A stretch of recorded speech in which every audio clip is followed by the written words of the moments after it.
તો ફાઇનલી આજે 6 મહિના પછી આપણે મળ્યા છીએ.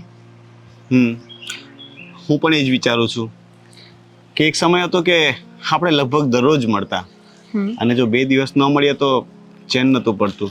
અને આજે 6 મહિના થઈ ગયા મળ્યાને. છેલ્લે સોરી તારા મમ્મી પપ્પા વખતે તું આવી હતી હા, અને ત્યારે આપણી મુલાકાત થઈ હતી. એ નિર્ણય પણ મમ્મી પપ્પાનો જ હતો કે મને હોસ્ટેલમાં ભણવા માટે મોકલે. હવે કોલેજ પણ મેં બીજા સિટીમાં કરી, ત્યાં જ રહી. અને અચાનકથી આવા સમાચાર આવ્યા. છેલ્લી વાર હું એ લોકોની સાથે પણ ના રહી શકી. કેટલી દૂર હતી એમ નથી. તો એવું વિચાર ને કે અહીંયા હતી ત્યાં સુધી તો એમની સાથે હતી ને. દુનિયામાં કેટલા એવા છોકરાઓ છે કે જે લોકોને મા બાપનો પ્રેમ નથી મળતો. આપણે નસીબદાર છીએ કે જેટલો સમય મળ્યો એટલો સમય પણ મા બાપનો પ્રેમ તો મળ્યો. હા, હવે તો કોલેજ પણ પૂરી થઈ ગઈ છે. હવે મમ્મી પપ્પા નથી ને એ વાતનો અહેસાસ અત્યારે થશે. એકલી રહીશ ને ત્યારે. હું તો હજી કહું છું, તું માનતી નથી. તું કહે તો હું મારા ઘરે લગ્નની વાત કરું અને બને એટલા જલ્દી આપણે કોર્ટ મેરેજ કરી લઈએ ને. હા, કરીશું ને મેરેજ, પણ અત્યારે નહીં. જુઓ, હું ઘરે વાત કરી દઉં. આઈ મીન મેં કહ્યું હતું ને કે દીદીએ અને જીજાજી એવું નક્કી કર્યું છે કે હું એકલી નહીં રહું, એ લોકોની સાથે એમના ઘરે રહીશ. એટલા માટે જ હું અહીંયા આવી છું.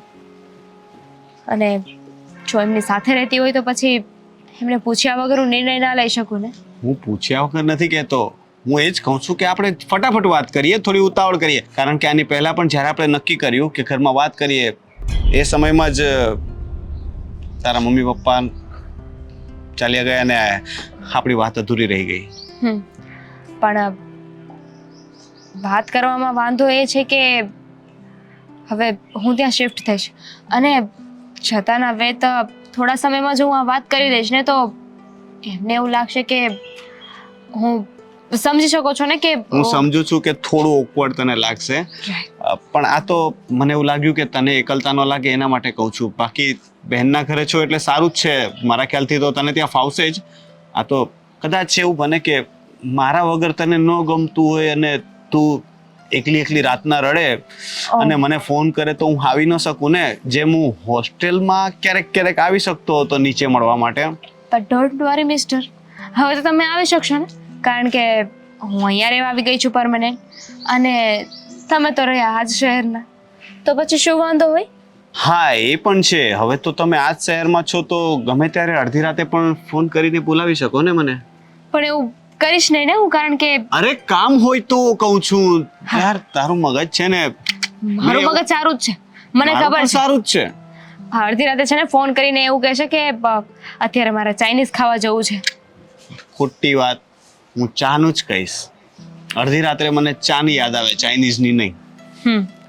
તો અડધી રાતે ફોન કરીને એવું કહેશે કે મારે ચા પીવા જવું છે. ને દીદીના ઘરેથી તો હું ના આવી શકું ને. આવી શકાય ને. હોસ્ટેલમાં પણ પેલી વેટરન તો હતી જ ને, ત્યાં તો છુપાઈને નીકળી જતી હતી. અહીંયા પણ આમ તેમ બહાનું કરીને નીચે સરકી જવાનું ને પછી ગેટની બહાર. વિચારીશું. પણ સાચું કહું ને તો ભગવાને મા બાપનો હાથ તો માથેથી લઈ લીધો, પણ મારા જીજાજી છે ને એ બહુ સારા છે. મને પહેલેથી જ એટલું રાખે છે અને આગળ પણ રાખશે. આઈ નો. તું એમની વાતો કરતી હોય એટલે મને ખબર છે કે મને સાઢુભાઈ બહુ સારા મળ્યા છે. અને મારી અમાનતનું બહુ સારું ધ્યાન રાખશે એની મને ખાતરી છે. છતાં પણ ક્યારેય પણ કંઈ તકલીફ હોય, ત્યાં કોઈ કારણથી ન ફાવે તો આવી જજે સીધી કોર્ટમાં. હો, મેં પહેલા પણ કહ્યું હતું ને કે આવી રીતે છે ને ડાયરેક્ટ લગ્ન નથી કરવાના. પહેલા ઘરે વાત કરીશું, બંનેના ઘરેથી માની જશે ને પછી મેરેજ કરીશું. ક્યારે યાર, કેટલો સમય આવી તે રાહ જોવાની. હવે તું હોસ્ટેલમાં હતી તો મન મનાવી લીધું હતું કે તું અત્યારે દૂર છે, પણ હવે તું મારી નજરની સામે જ રહીશ અને છતાં પણ મારે તને મળવા માટે રાહ જોવી પડશે ને. યાર ધેટ્સ નોટ ફેર યાર. હા તો સારું કહેવાય ને, આપણને બંનેને ગર્લફ્રેન્ડ બોયફ્રેન્ડ બનીને રહેવાનો મોકો મળશે. આપણી લાઈફ એન્જોય કરી શકશું આપણે. તને શું લાગે છે કે લગ્ન પછી આપણે લાઈફ એન્જોય નહીં કરીએ? કરી શકીએ ને, પણ કહેવાય છે ને કે પછી જવાબદારીઓમાં ને એમાં પડી જઈએ.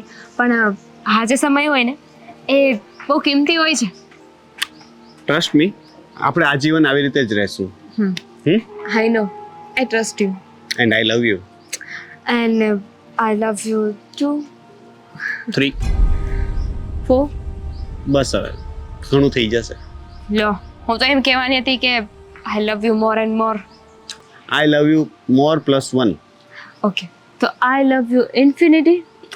ચલો હવે ચા પીએ, નહીતર આ ઇન્ફિનિટી પૂરું જ નહીં થાય. પછી ઘરે મૂકી જવાની છે બેનના ઘરે. श्योर मैम, ड्राइवर आपकी सेवा में हाजिर है. यस. दिखा के मानेगा लड़का.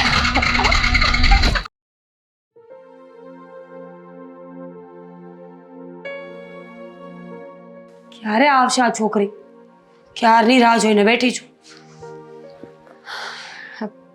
દીદી, દામિની, આવ. કેમ છે? મજામાં. તું કેમ છે? હેવી ને એવી જેવી તું છેલ્લે જોઈને ગઈ હતી બરાબર પહોંચી ગઈ ને? ના, આ રિક્ષાવાળાની છેડતી કરીને આવી. શું મજાક કરું છું. મજાકવાળી દઈ સમણા એક રિક્ષાવાળાની છેડતી કરીને આવી છે. હોસ્ટેલમાં આવું શીખી તું? હવે હોસ્ટેલમાંથી બહાર જ ક્યાં નીકળવાનું હોય? ગર્લ્સ હોસ્ટેલમાં હતી હું. ગર્લ્સ. ખબર છે મને. દામિની, તો અહીંયા વ્યવસ્થિત રહી તો શકીશ ને અમારી સાથે? આઈ મીન, હવે તો રહું પછી ખબર પડે કે હું વ્યવસ્થિત રહી શકીશ કે તમે લોકો. સાચી વાત છે. આ ટેન્શન તો મને પહેલાં આવ્યું જ નહોતું. પહેલાં મેં વિચાર્યું નહોતું ને. મને એમ લાગ્યું કે મારી બેન અમારા ઘરે આવશે, શાંતિથી રહેશે, અમે બંને બહેનો કામ કરીશું. કામની લાલચમાં તને અહીંયા લઈ આવી હતી. પણ અત્યારે મને વિચાર આવે છે કે કામ કરશે તો ઠીક, ન કર્યું ને વધાર્યું તો તું કામ કરજે. એ તો હું કરું જ છું ને. Anyways thank you. શેના માટે? તે તારા ઘરે મને રહેવા માટે બોલાવી. દામિની, સંબંધો બન્યા છે એના માટે જ. એટલા માટે જ ને કે કોઈ એક સભ્ય દુઃખમાં હોય ત્યારે પરિવારના બધા સભ્યોને સંભાળી શકે. મમ્મી પપ્પા ગયા ને ત્યારથી મને પણ બહુ એકલું લાગે છે. મારી પાસે તો પતિ છે, સાસુ છે, કુટુંબ છે, છતાં પણ ઘણીવાર જીવ બહુ મૂંઝાયા કરે મારો. તો તું તો સાવ એકલી પડી ગઈ હતી. તને તો પ્રેમની જરૂર પડવાની જ ને. વાત તો સાચી છે તારી. કદાચ 6-1 મહિના તો થયા જ ગયા છે આ વાતને. હોસ્ટેલમાં હતી ને એટલે ખબર ના પડી, પણ જેવી કોલેજ બંધ થઈ ને ત્યારે સમજાણું કે એકલા રહેવું શું છે, એકલાપણું શું છે. સાચી વાત છે. પણ ચિંતા ન કર, મારા સાસુ અને આદિત્ય બહુ જ સારા છે. એ લોકોએ જ પરમિશન આપી છે કે તું અમારી સાથે રહી શકે છે. મારા જીજાજી તો બહુ જ સારા છે. અમારી બેન જ એવી છે. એટલે કેવી છે તારી બેન? મારા જીજાજીને હેરાન કરતી હશે ને. બહુ જ મજા આવે મને. નાની નાની વાતમાં એમને ગુસ્સો દેવડાવો, એમની સાથે ઝઘડો કરવો, એમનો વાળ ખેંચીને એમને મારવાનું, બહુ જ મજા આવે મને. બિચારા બહુ ડાયા છે કે તને સહન કરે છે. ખબર પડશે તો ને હવે કેટલા ડાયા છે ને. લોહી પી જાય છે મારું આખો દિવસ. કેટલું કામ કરાવે મારી પાસે, બોલ. લે બોલ, હમણાં તો કહેતી હતી ને કામ તો હું કરું જ છું. એમ નહીં, હા તો એમનું કામ કરાવે. વગર કારણે આખા ઘરમાં મને દોડાવ્યા કરે. પહેલા વસ્તુ પોતે ઉપર મૂકીને આવે, પછી નીચે આવીને મને ઉપર મોકલશે. એમ કહે કે એ બાને તું સ્લિમ ટ્રીમ રહીશ ને તો સારું રહેશે. તો સાચી વાત છે ને. પછી જાડી થઈ ગઈ હોય તો મને તો કહેતા શરમ આવે કે અમારી બેન છે. અરે વાહ, જોયું ને, બેન મારી છે પણ ઉપરાણું જીજાજીનું ખેત છે. તું છે ને જા, જતી રહે પાછી. અહીંયા તારા માટે કોઈ જગ્યા નથી. જાઓ જાઓ. હું પાછી જતી રહીશ ને તો મારા જીજાજી તને જ મારશે. પોઈન્ટ વાળી વાત છે. તો પછી એક કામ કર, તું રે, હું જાઉં. આ થેલામાં કપડાં છે ને, લાવ. ના ના, તો જીજાજી પછી મને મારશે. ઓલ ઓવર માર તો ખાવાનો જ છે આપણે બે, નહીં? ખાવાનો જ છે. હું શું કહું છું, ભણવાનું પતી ગયું છે તો હવે જોબ કરવી છે કે ઘરે રહેવું છે? ના, જોબ કરીશ ને. આ એકલા રહીશ તો એટલે અહીંયા એમનામ રહેવું નહીં ગમે ને મને. જરૂરી નથી કે તું જોબ કરે. જોબની ઓફર એટલા માટે કરી છે કે તારો ટાઈમ ન જતો હોય ને તો તું જઈ શકે છે, અને જો ઘરે રહેવું હોય તો મારી પાસે રહી શકે છે. ના, હું જોબ કરીશ, કારણ કે જોબ કરીએ તો ઘરમાં 5 પૈસા આવશે. પૈસા આપીશ તો કોઈને એવું પણ નહીં લાગે કે હું માથે પડી છું. એ વાત પણ સાચી છે. ઠીક છે, તો પછી તારા જીજાજીને વાત કરી દેજે, એ તારા માટે મસ્ત એવી જોબ ગોતી આવશે. સારું, પણ આ ક્યારની હું જીજાજી કરું છું. એમને ખબર તો છે ને કે એમની સાડી આવી ગઈ છે, દેખાતા નથી. જોબ ઉપર ઘરે બેસે તો કેમ ચાલે? એ જોબ ઉપર ગયા છે ને, મમ્મી માસીના ઘરે ગયા છે, પછી નિરાતે મળી લેજે. અને આ તું મને એ કહીશ કે તારે આવવામાં 2 કલાક મોડું થયું છે, કેમ? હું શેમાં આવી? મને શું ખબર? ગુડ. તો હું છે ને બસમાં આવી કે નહીં? તો બસમાં આવતા બહુ વાર લાગી ગઈ. લોકલ બસ હતી. અચ્છા, સાચી વાત છે તારી. આ લોકલ બસવાળા બધા ગામડામાં રોકતા આવતા હશે ને, પેસેન્જરને ઉતારે, પેસેન્જર ભરે. બિચારા ઘેટા બકરાની જેમ આપણને ભરતા હોય નહીં? એસટી બસ હતી ને એટલે બહુ વાર લાગી ગઈ. નાના ગામડામાં થઈને બધે આવે કે નહીં? તું આટલું બધું ટેન્શન ન લે, તો બસ પહોંચી ગઈ ને એ જ મોટી વાત છે. ચાલ, હવે નાસ્તો શું કરવો છે? તું બનાવે, પછી અહીંયાથી બિંદેશ કહે છે ને એટલે મોન્ટાસ ચાલુ કરી દે. ખોટું બક કરવું નહીં. એટલે હું તને એમ જ કહું છું કે આ બધું આપણે મોન્ટાસમાં લઈ લઈશું. આપણે બંને બહેનો મળી ગયા ને, બહુ મોટી વાત છે.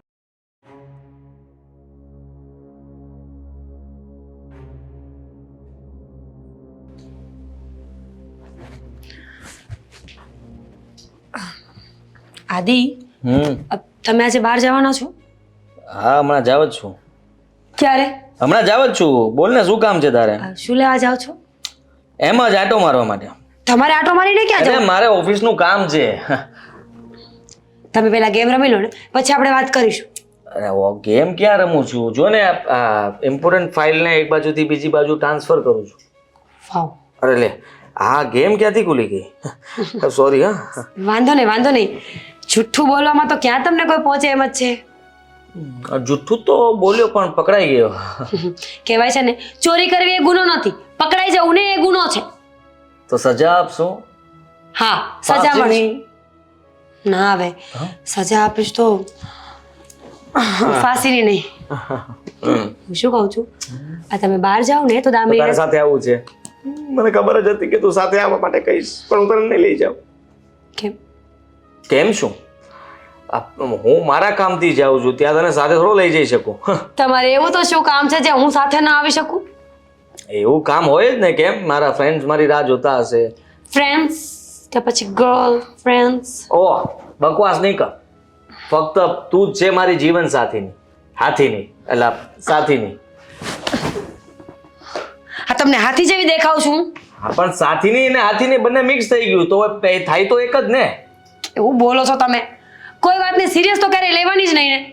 આવી રીતે મારા પર આરોપ નાખે તો એ સારું લાગે ગઈ? હા, તો તમે ગમે ત્યારે ગમે તે બોલો તો એ સારું લાગે? હા, તો ગમે ત્યારે ગમે તે નથી બોલ્યો. ફક્ત હું તો કહું છું કે મેં તારા સિવાય બીજા કોઈનો વિચાર પણ નથી કર્યો. કરતા પણ નહીં.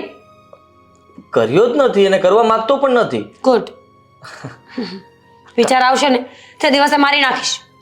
કામ શું છે બોલ ને તું. તો હું તમને એમ જ કહું છું, જ્યારે કામની વાત કરવા આવું ને ત્યારે કામની જ વાત કરવાની. હા, તો સારું, ચલ કામની વાત કર. આપણે પછી પ્રેમની વાત કરશું. પ્રેમ છે જ ક્યાં તમારે? એમ કહેતી હતી કે આ દામિનીને બહાર જવું છે ને તો એ લેતા જજો. હા, ના. હા કે ના? એટલે કેમ? એને ક્યાં જવું છે? અરે ખબર નહીં, એની કોઈ ફ્રેન્ડને મળવા જવું છે તો મને કહ્યું કે મને મૂકી જા. મેં કીધું હું ક્યાં આવીશ, તારા જીજુ લેતા જશે ને. પણ અહીંયા એની કોણ ફ્રેન્ડ? હવે મને શું પૂછો છો? તમે એના રસ્તામાં પૂછી લેજો કે તારી એવી તો કઈ ફ્રેન્ડ છે જેને મળવા તારે બહાર જવું પડે છે. સારું, પૂછી લઈશ. પણ ક્યાં સુધી જવાનું છે? દામિનીને જવાનું છે ને આદિ? હા, તો પણ તે કંઈ પૂછ્યું જ નથી, ઇન્ક્વાયરી કરી જ નથી. ના, મેં કંઈ નથી પૂછ્યું અને હું કોઈને કંઈ પૂછવા માંગતી પણ નથી. આ તમને હું 17 વખત પૂછું, તમે ક્યારે જવાબ આપ્યો? તરત આપી દઉં છું, પહેલી જ વારમાં આપી દઉં છું. આજે તમે ક્યાં જાઓ છો? કીધું તો ખરા, આ મારા જૂના મિત્રો છે એ બધાને મળવા જવાનો છું બેઠક પર. કઈ જગ્યાએ? બેઠક પર. નામ બેઠક. છે. બસ બધાની લાઈફમાં કંઈક આવું જ હોય છે. પોતાને ખુલ્લી કિતાબ સમજવાવાળા છે ને એના જ પાના બંધ હોય છે. ખુલ્લી કિતાબ પાના. હા, મૂંઝવણમાં ના નાખ મને. સાચું બોલો, તમે ફ્રેન્ડ્સ પાસે જાઓ છો? હા, સાચું તો બોલું છું. ખોટું બોલતો હોત તો હું કદાચ ગભરાઈને કહેત કે હા મેં તો તને કહી દીધું ને કે હા.